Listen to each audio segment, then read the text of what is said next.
এতিয়ালৈকে ভাৰতৰ কোনো ষ্টেট গভৰ্ণমেণ্টে পে কমিশন কনষ্টিটিউট কৰা নাই কেন্দ্ৰীয় চৰকাৰে ইতিমধ্যে অষ্টম দৰমহা আয়োগ গঠন কৰিছে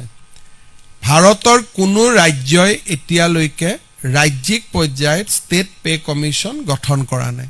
কিন্তু আজি আমি অসমৰ প্ৰাক্তন অতিৰিক্ত মুখ্য সচিব সুভাষ দাসৰ অধ্যক্ষতাত 8th Assam Pay Commission constitute কৰাৰ সিদ্ধান্ত লৈছো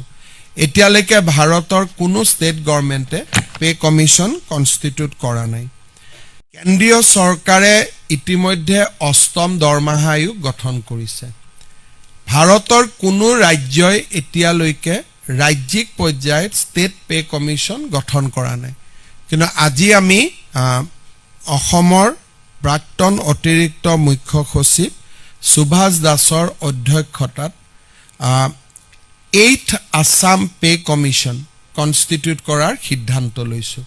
এতিয়ালৈকে ভাৰতৰ কোনো ষ্টেট গভৰ্ণমেণ্টে পে কমিশন কনষ্টিটিউট কৰা নাই